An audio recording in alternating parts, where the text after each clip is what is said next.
Thank you, everyone, for joining me.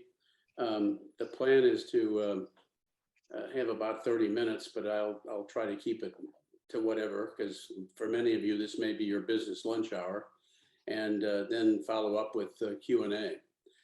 I'm going to use a slide program, basically, and bear with me here. I want to be sure I give myself screen share before I go on. And then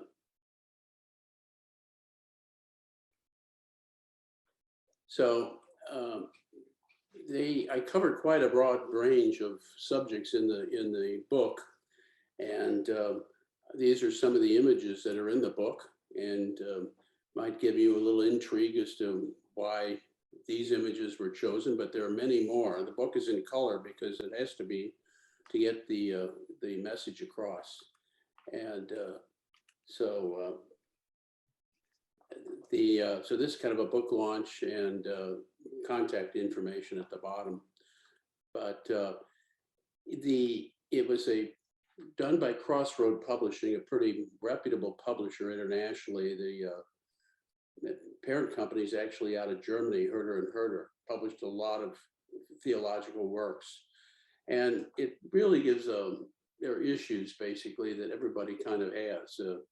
Polarizing effect of faith and science. Do they come together, these topics? Do they meet? Does one take a backseat to the other? Was Interfaith graduate textbook originally when I wrote it for the course for non-scientists, but it ultimately became a compelling personal story.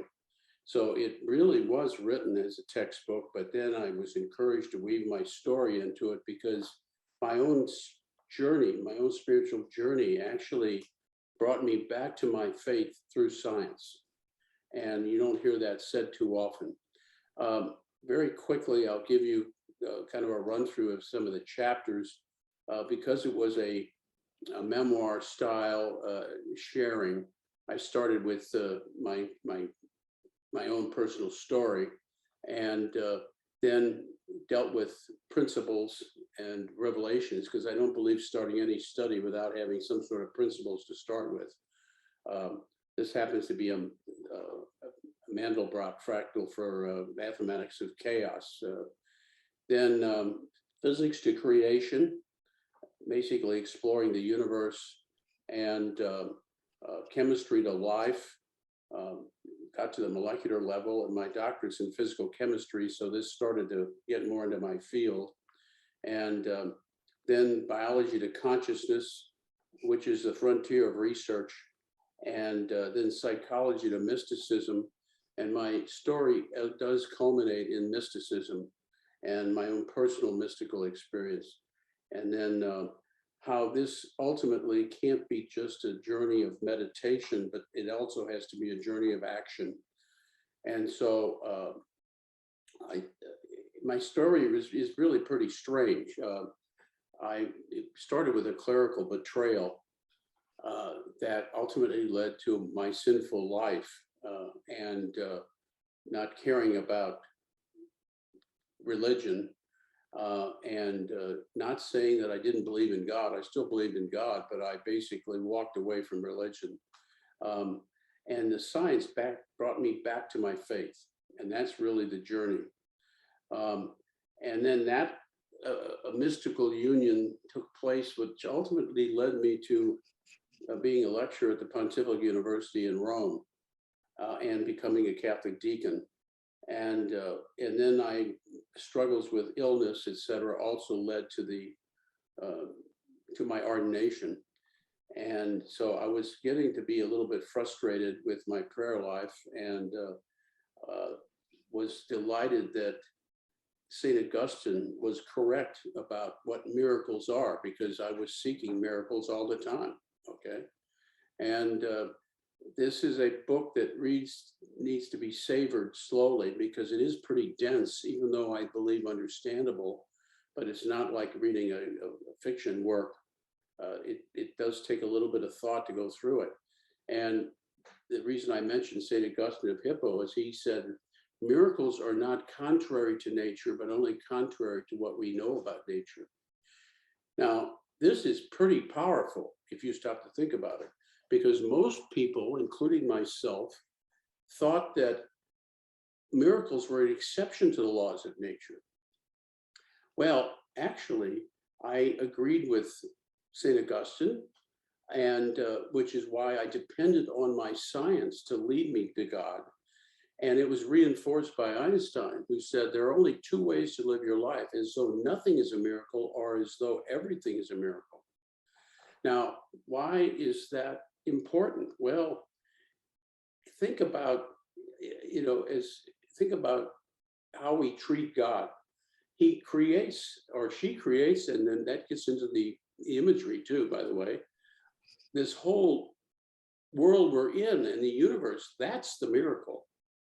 And I think it got to the point where I felt it was rather insulting to go to God and say, oh, by the way, now really impress me, take an exception to your miracle. I thought that was kind of insulting. So not to put my name amongst these giants, I did have my own quote that you'll see in the book, and that is, God and not the devil is in the details. And so what frustrated me in my journey was when I would read books, and this is going to sound arrogant, but bear with me here. What frustrated me about my journey was I kept running into scientists that were trying to talk about theology, and I felt they screwed it up. And scientists talking about theology, science screwed it up, and theologians talking about science and really screwed it up. And name dropping like quantum and stuff like this that they clearly had no idea about. And the layperson normally, and I say layperson, I'm talking about the non-scientist, the non-theologian, whatever, quite often will get sucked into that. And so my focus was to really give true science, not to blow it up, but also to relate it.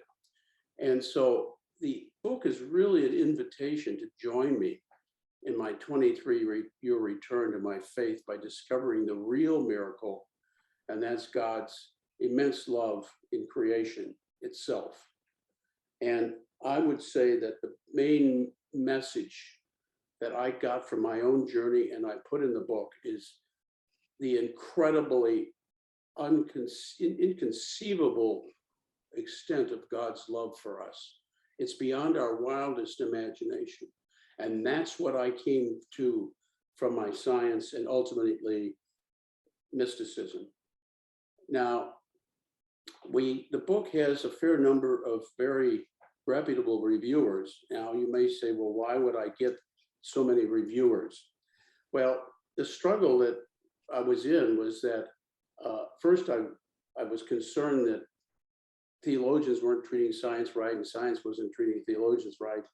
And even though I had a degree in both, it was, I wanted to get validation that I wasn't off the rail. So I had to go to people that were both from the medical profession and the scientific profession and theology to comment. And I was blessed to have each one of these people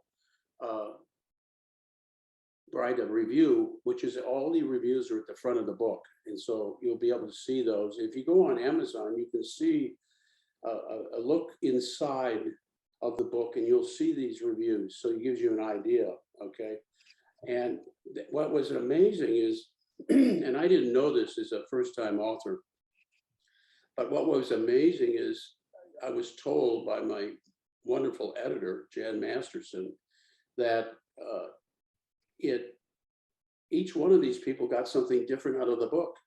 And I thought, well, that doesn't sound too good. And she kept telling me, and others have told me now, that that's because there's a lot of depth in there and it'll speak to people in different ways. So with that, I will go on to what are the big questions that people seek. And since I teach a graduate course on faith and science, I ran into these questions quite often. What is life? How did matter evolve to life? Does knowing life's how help with life's why? I'll get into that one again. What's the origin of human consciousness? Consciousness is the frontier of research right now. What is the nature of time? That is actually much more complicated than most people realize. What is forgiveness, compassion, and suffering? I had to deal with these in my own personal journey.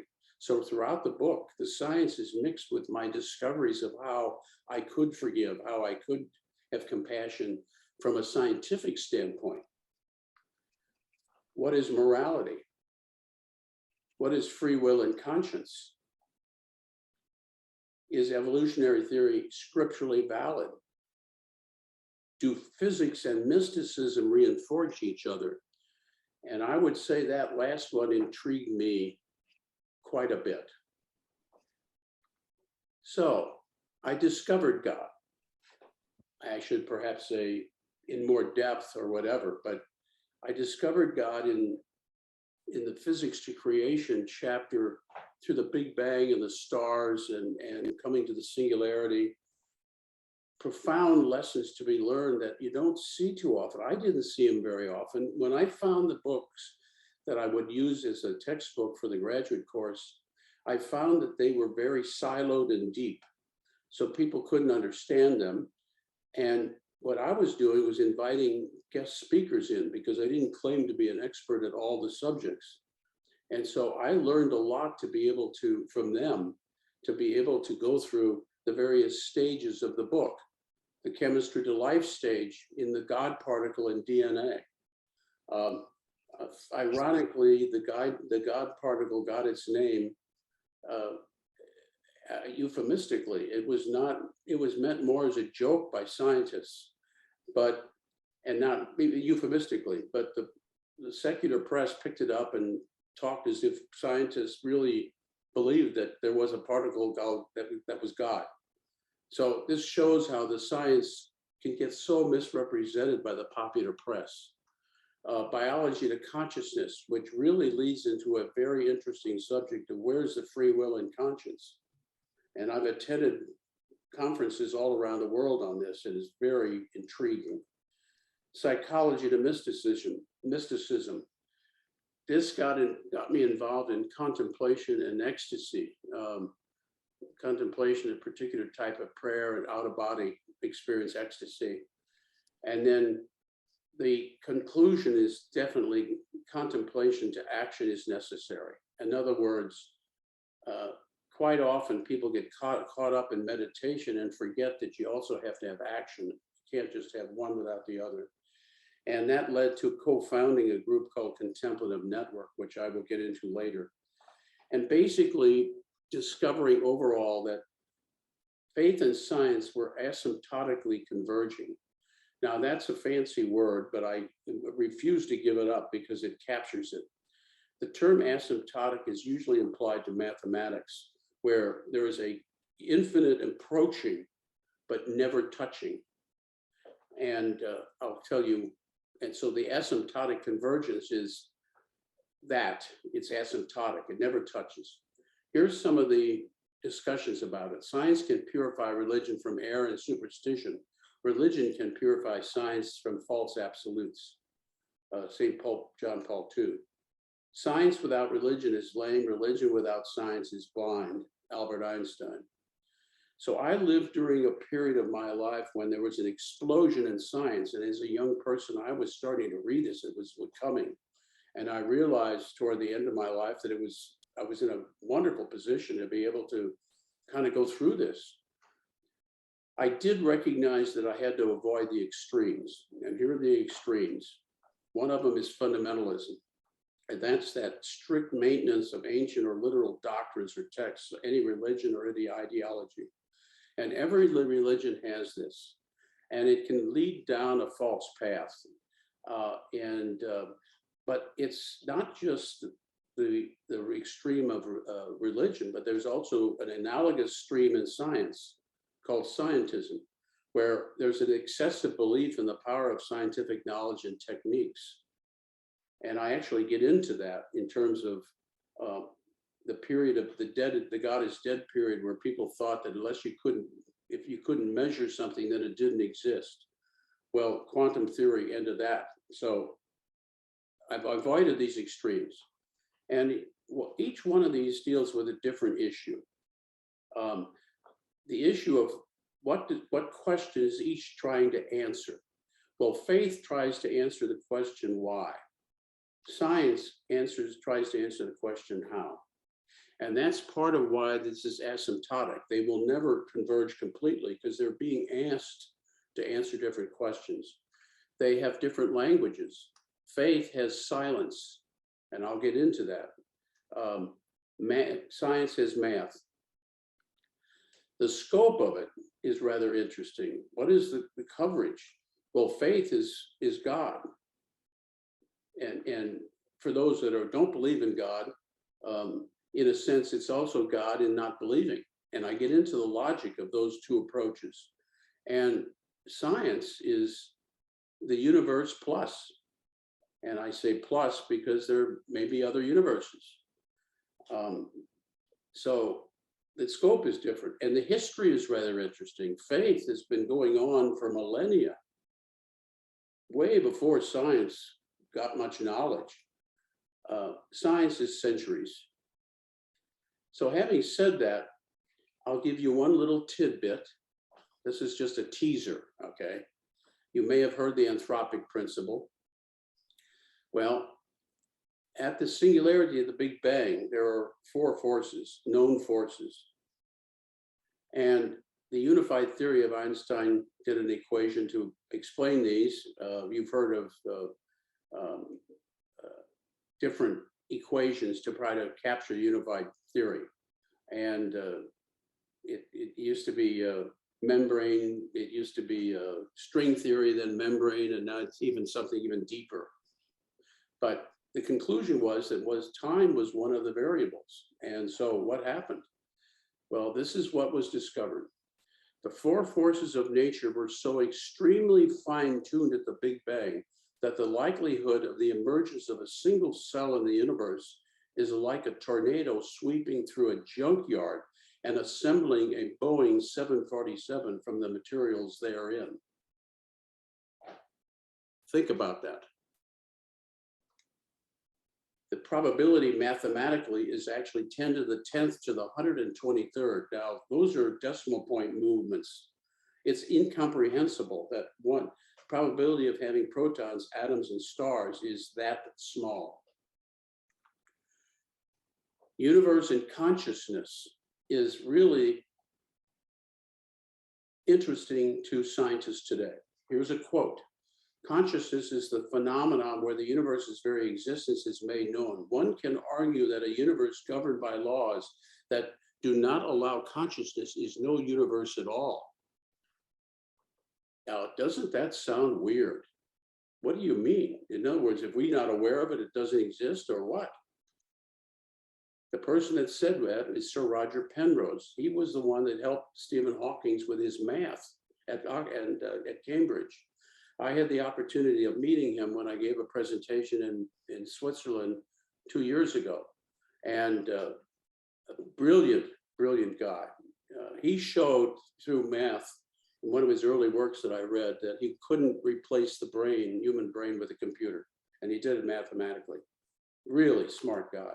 By the way, he's working on a quantum approach to consciousness. God and consciousness.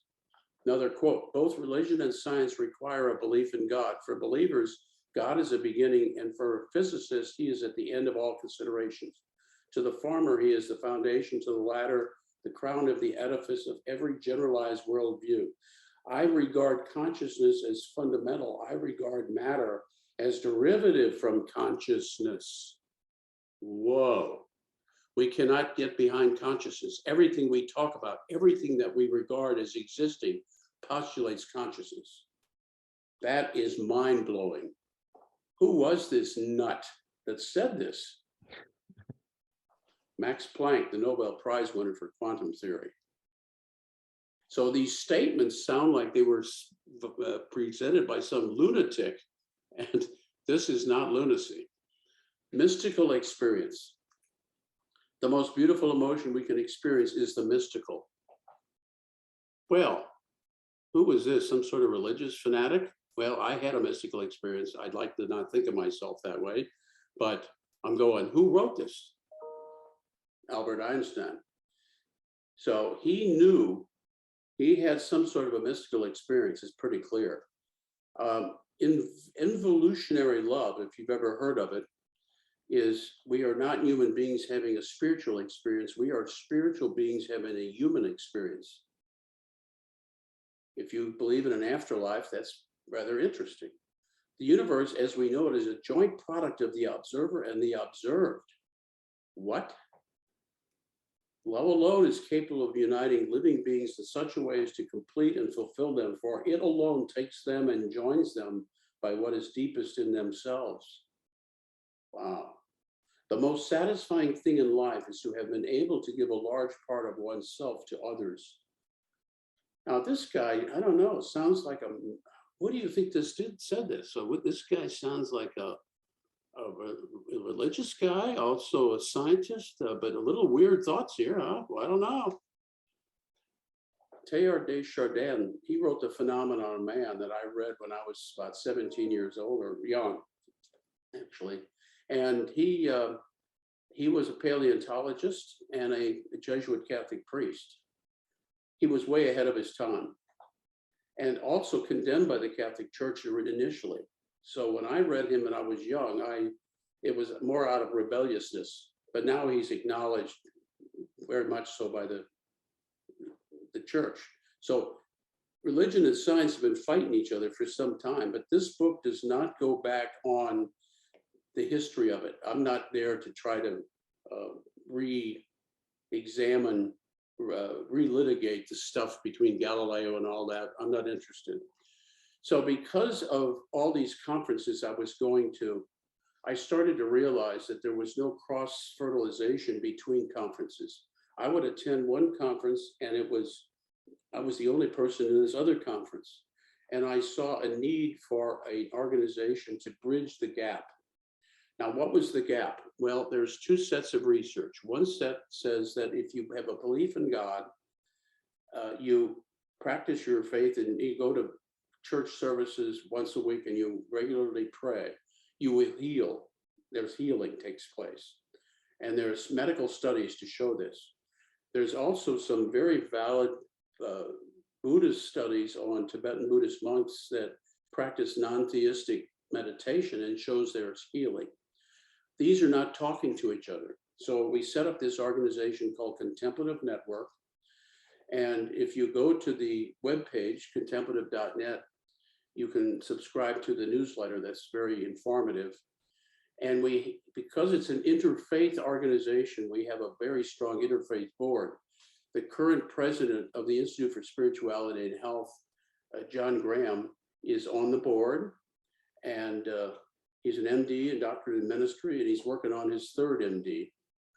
Rabbi Harvey Rosenstock, MD, he's a psychiatrist and and he's also a Kabbalist, which is the Jewish version of mysticism, if you will. Roshi Kennedy is a Zen Buddhist Roshi, and he's also a Jesuit Catholic priest, because Zen allows for a belief in a God. And we have Professor Carol Pentney. Gina Davis is a Episcopal priest, and John Graham is also Episcopal priest. And Lanson Jones is a young man who had an ND experience, and he's a very successful entrepreneur. And basically our vision is to promote cross-fertilization between existing organizations and conferences. Mission to teach, research, and minister interfaith healing via contemplative prayer. Contemplative prayer is a generic term. And ministries establish interfaith ministries based on the medical research. Currently, we're doing research on PTSD, Parkinson's, depression, palliative care, and it's been a all-volunteer organization since 2011, and they're currently moving to paid full staff, so we're in a fundraising program. Now, what were the research results? I don't have time to go into detail, but we did brain scans on people who have had both NDE and spiritual contemplative experiences, and we saw a link. And there's no reason why that shouldn't be true, because that's the transcendence between this life and the next. You've got Parkinson's disease. I have personally seen this people in Parkinson's freezes stop when they practice their prayer. We call it oneness prayer, the interfaith approach. Post-traumatic stress disorder, the unconscious brain can unload to the unconscious brain can unload to the conscious brain when you're practicing this, which can help the healing. And my wife suffered from bipolar, and I saw results in her healing. So all the royalties that I am making on this book are donated to Contemplative Network, and it's a nonprofit. And because I believe in it, so I'm putting my money where my mouth is. And I guess that leads to the discussion, which I think wraps up my 30 minutes.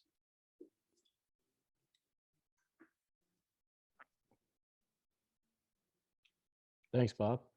Well, Can you stop share on yeah, your I screen? can stop share. Okay.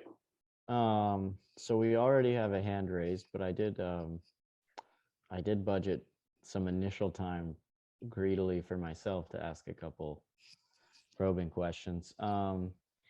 So throughout the book, you tell your journey of kind of rediscovering God through science, and all these kinds of aspects of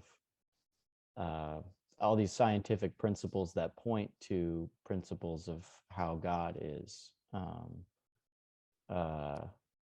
I guess the simple question is, what is God to you now?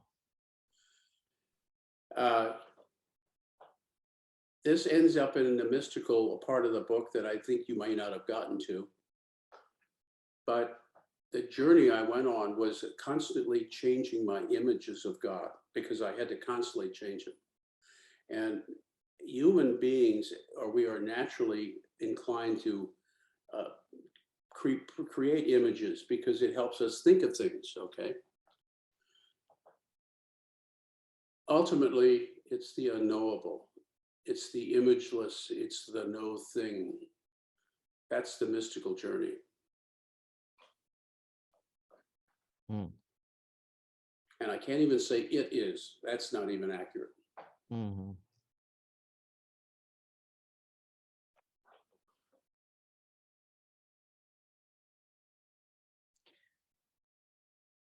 Maybe I'll just leave it at that. I have some other questions, I but think Anne is trying to speak, but she's muted. I'm just making all kinds of, like, I'm overwhelmed by it, but I think, well, I mean, I don't believe in God, but I mean, I could probably believe in one like you're talking about, that's kind of like the universe, or well, we don't know. But I years ago, I went to one of these Faith and Reason conferences, those progressive Christianity folks, and Joan Chittister was there, and she gave a talk that, I mean, like, I mentally was levitated, and it was God is evolution. And is it anything like that? Well, let me tell you that at the very beginning of my book, I tell people that you cannot deductively prove the existence of God through science. Inductively, you can create a case that's pretty convincing, but I challenge people in the beginning of the book to come to their own conclusions. I'm not suggesting people should read my book and believe in God as a result. I'm not there to convert anybody. I'm there to give the inductive logic as to why it looks pretty obvious, but ultimately you have to draw your own conclusion. Now, to answer your question, that gets back to the image. And by the way, I would give the same answer I gave before. And it's dangerous to get into images in a way, because then we start to create God in our image rather than allowing God to create us in her image. So even there's an image. But it's a little nicer than what you've been hearing for centuries, you know. Well, that's true. That's far Okay, better. there you are. Okay. I So- didn't mean to cut Cyrus out of this, but I saw you, you know, trying to grasp. So Cyrus, I don't want to. Yeah, well, let's go ahead and keep the Q&A rolling, and I'll jump in with questions if there's a break in the action. Gary, you have your hand raised. What's your question? Yes, thank you. First of all, I wanted to compliment you, Doctor. You are so on target. You really are. More than you even realize. Well, probably not more than you realize. You are on target. Cyrus, thank you for holding these informative discussions. I wanted to make a couple quick comments. I think I'm one of the luckiest people on the planet. I had a near-death experience in 1977. I went through a week of psychic ability. I've been a practicing psychic and musician since I was 20. I'm 74. I've been doing it a while. When I was hit head on by a speeding car, I left my body. I went through this tunnel of light. I got to this infinite blue consciousness, which is indeed the mind of God. In my opinion, I can't prove this, but it's infinite consciousness. It has no bias, no limits. It didn't have a beginning. It didn't have an end. And at the core of it, like a lot of people who've had profound NDEs, the most unexplainable but true fact is that at the core of this infinite consciousness is infinite love. Now, how you bring infinite love into infinite creativity, infinite possibilities, is something beyond science. Now, on a science end, I study quantum physics a lot. I've been an electrical engineer and I've done a lot of different things, but on a quantum level, there's, of course, you know, there's doctors, what they're called quantum fluctuations that made more matter here, less here. They gave us if there wasn't for the quantum fluctuations, everything would be dispersed equally, there'd be nothing. But were these actual mistakes, accidents? No, I think quantum fluctuations were infinite mind in its process. Because consciousness is the supporting factor of everything, but it brought about these perfect conditions for manifestation, for inflation, for matter being slightly more than antimatter, for the numbers to work out perfect. It's not an accident. It's higher consciousness manifesting it and making all these miraculous, beautiful numbers that work perfect in our world. There are no accidents. There's only cause and effect, and we're all benefits of cause and effect. But you are very right, Doctor. I loved all your points. The physics and medicine and mysticism do support each other. As you know, there's a lot of physics right now. Dr. Ruth Kasner, for example, she talks about free will in her book on quantum physics.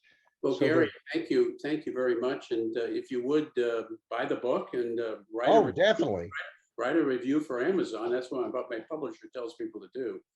Excellent work, sir. I don't mean to cut you off, but I want to give other people a chance here too. Excellent work. Thank you. Actually, what Gary said leads into another question that I had, Bob, which is that you brought the quote from Max Planck that matter is derivative from consciousness. Mm-hmm. And I kind of have the perspective that everything, consciousness is fundamental and everything is derived from consciousness. What is the relationship of God and consciousness as we understand consciousness?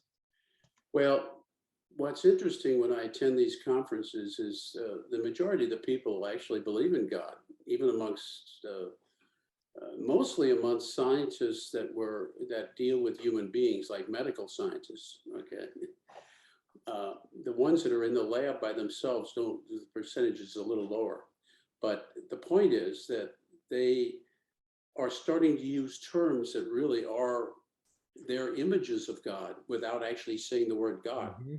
So it's rather interesting. So universal consciousness is one of the terms they will use. Well, they will not necessarily want to say God because there's a fear amongst scientists that their colleagues will criticize them for not being scientific. And so there's a prejudice in a sense against those who believe in a God. So as a result, they're very cautious, and so they'll say on universal consciousness. Well, Mm. that's just their image of God. Mm. I find I got a quote in there from Stephen Hawking that where he wrote his first time I ever saw him write his logic for not believing in God, and was published posthumously. It just got published. It was his last book, apparently. And I write in my book why his logic is just off. It's really off. And when I said that in a conference that was going on in London, and I'm going to let you get the book to see how that was done. One of the people in the conference said, "I agree with Bob and not Stephen Hawking." And I thought, well, that honors me. I'm impressed. My ego popped up. I felt great. Okay. So later, the president of the organization said, "Do you know who that was that said that?" I said, "No." And he said, "Well, that was the chairman of the organization, and his research director was Stephen Hawking." So there is a logic here that is you either got it or you don't. And what happens is people will define God and then say they don't believe in that God.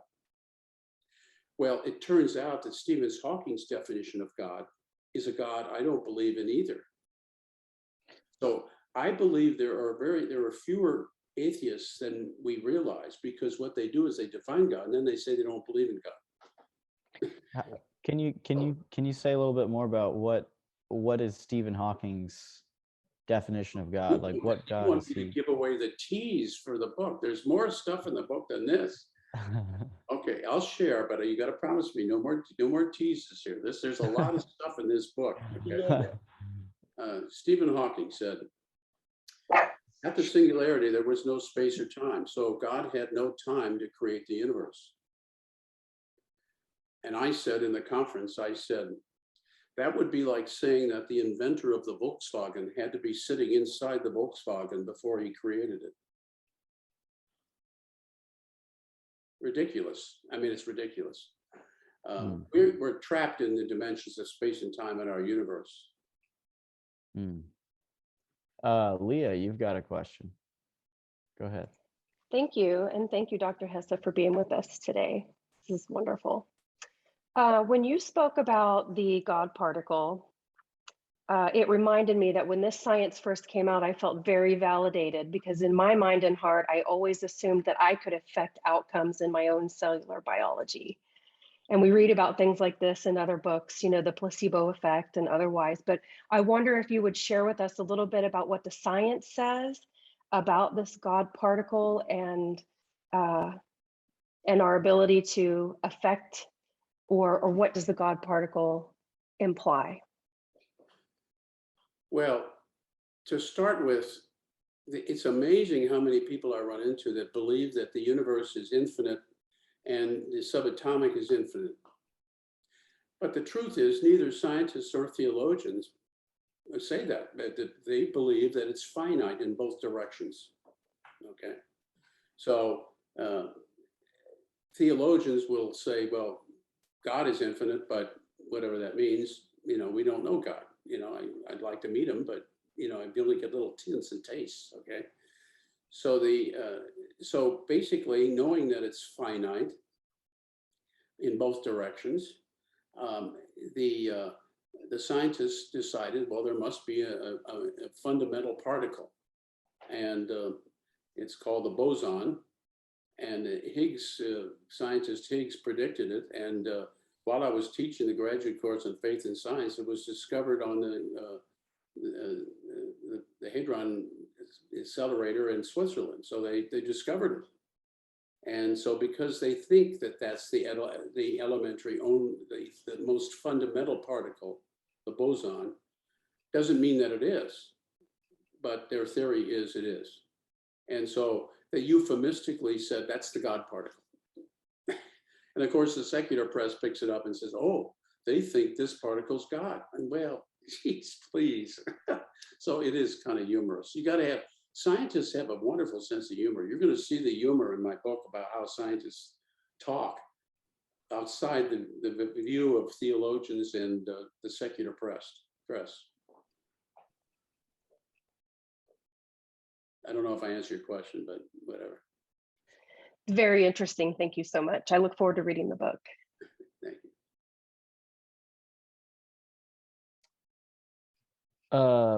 Looks like Bridget, you have a question. Go ahead. I do. The quotation from Chardin that you gave toward the end of your presentation, Yeah. it was the long one, and it's too long for me to remember all of it, but spoke about love and I guess what I would maybe refer to as unified consciousness. What are we doing or not doing that we don't seem to be getting it right about that calling out the best in each other? Or this kind of gets to that contemplation action part, I guess. Well, I'm convinced that to really be actionable effectively, you have to do contemplation. There's a famous, I think it's Karl Rahner or Hans Kuhn, I can't remember which one, said that in the future, to be Christians, we will either be mystics or not. We will be mystics to be Christians. And I can't remember the exact quote. So to answer what you're asking, I think this is what led us to form this organization, because we're not called just to sit and pray. Now, the monks in the monasteries, that's their function, and there is a role for that. But most people, we have to go out and do action. And so if we practice the contemplative prayer practice, and I explain that in detail in the book, okay, from different faith traditions, how they're unified, how they can be done together. The healing that takes place in that is profound. And if we share that with others through ministry, then I think that's where we come to address the horrible things that we see happening in the world. And we do it a little bit at a time. It's like Mother Teresa, she said, and I'm paraphrasing her terribly, this love starts in the home. You're not out there to end all wars. It starts in your own little sphere, and that grows. And the ripples go out. And that's all we can do. We cannot think that we're going to solve everything in the world, but we solve it in our own realm, in the people we talk to and touch, and that moves the ripple on. Thank you.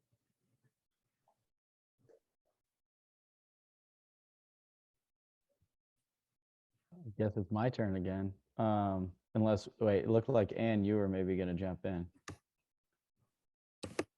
Oh, okay.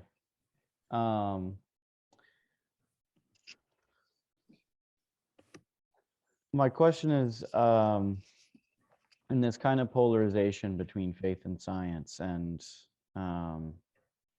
each kind of falsely representing the other and then denying the other by those assumptions, what, Bob, would be one thing that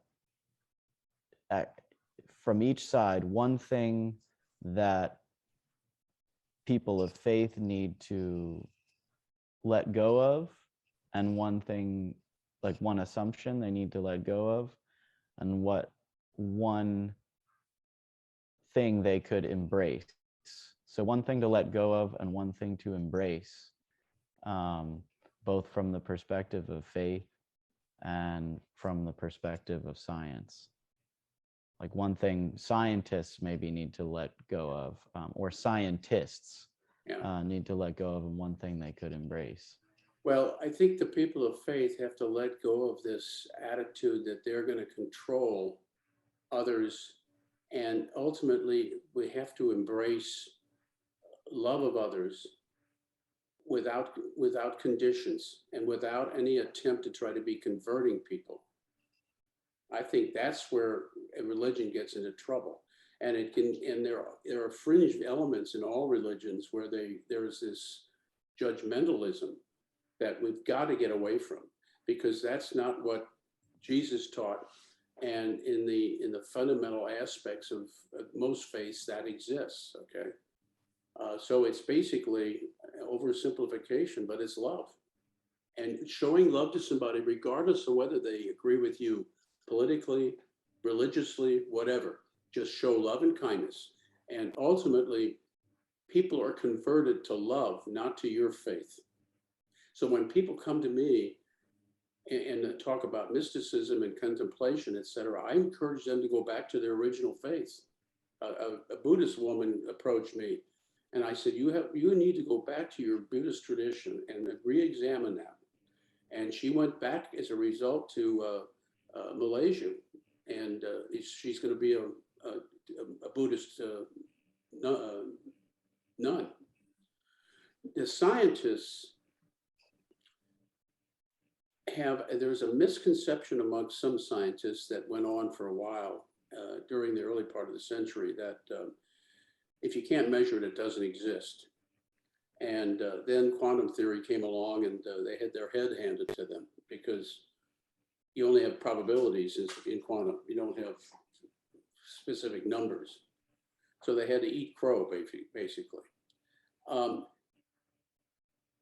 There's this, when you get to scientism, and that's the fundamentalist end of it, but when you start to think you can have the answers to everything and don't admit what you don't know, then you get into trouble scientifically.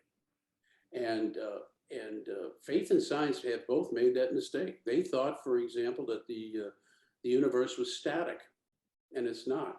They thought the brain was static, and it's not.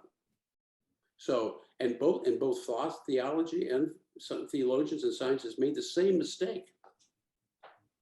So there's this dance of convergence taking place, and the language is preventing a more honest discussion. So yeah, we'll call it universal consciousness. We'll call it collective consciousness. Okay, theologians may call it God. But let's get past the words. And one of my favorites is Rabbi Zalman Schachter, who was co-authored with the oneness prayer that we use. And that is, don't let the words get in the way. So part of my book really addresses some words that are actually the same subject, but they're different words used by different fields. Rather interesting. It happens even within science. Fertility rates and birth rates are the same thing, but they're talked about in different words in different fields of science. So even the scientists can't talk to each other. I don't know if I answered your question, but you did in full and more. And what a beautiful snippet that people are converted to love ultimately. I'm gonna keep that one. Lynn Gallison, go ahead. Hi, thanks. Bob, I was thinking about the term as apoptotic convergence. Is that how you'd say it? Apoptotic? Asymptotic, yes. Oh, I'm sorry, asymptotic. Okay, thank you. I'm just writing it down. But I was wondering if, as I'm hearing you and thinking about this, whether faith and science do converge in the realm of creativity.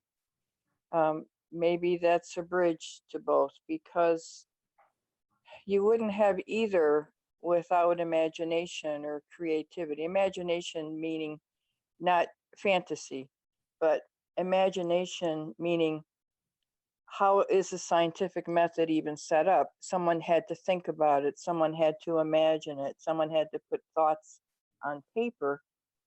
And in terms of faith, someone had to write it down. They had to put it together. They had to assemble thoughts. Where did those thoughts come from? Imagination. But again, I'm not saying make believe. I'm saying imagination, using the thought process. To me, that they both converge in a way of it, like a divine spark as the source. And anyway, I was just thinking about that. Just wanted to throw that out. Einstein said that statistics will take, a probability will take you, no, how do they say it? I gotta get this right. Logic will lead you from A to B. Imagination will take you everywhere. Yes. Beautiful quote from Einstein. And so every scientific discovery starts with it starts in the imagination of the scientists. Yes. You first have to visualize the experiment before you go into the lab. Correct. So Right. you're absolutely right in the sense that it still comes back to consciousness, because that image, that process takes place in the conscious brain. Yeah. Now the question is, can the unconscious brain unload inspiration from the divine to give insight that you wouldn't normally get? And Yeah. and will that insight unload into the conscious brain, if the conscious brain is freed up of its ruminations through contemplative prayer? Sure. And I think an artist does that, a poet does that. They don't come up with these thoughts on their own. It's coming from another source. Any writer will tell you that it just came. They don't know where it came from, but it just came. A poet I go is back and defined read. as a maker. You're absolutely right. And as a first-time author, I've gone back to read my book. Yeah. And I don't remember writing some of it. Yes, absolutely. It's the weirdest thing you've ever, I can't even imagine it. It's strange. And I've been told that that happens to authors sometimes. Yeah. So I'm not, the beauty of music and art and all of this is it's usually used to try to explain the ineffable. So mystics that write about their mystical experiences are talking about the ineffable, which is God. And a lot of them will use poetry because it helps them capture it a little easier than just regular script. So yes, it's a vehicle, but it's also ultimately leading to the real language, and that's silence. Okay. All right. Thank you. So it's 1 o'clock. So I want to take this opportunity to thank Bob, to thank you all for being here. Thank you, Dr. Hesse, very much for all you've contributed to ISH and to all that you put into this book that I hope everybody will get on Amazon and read. I threw the link in the chat.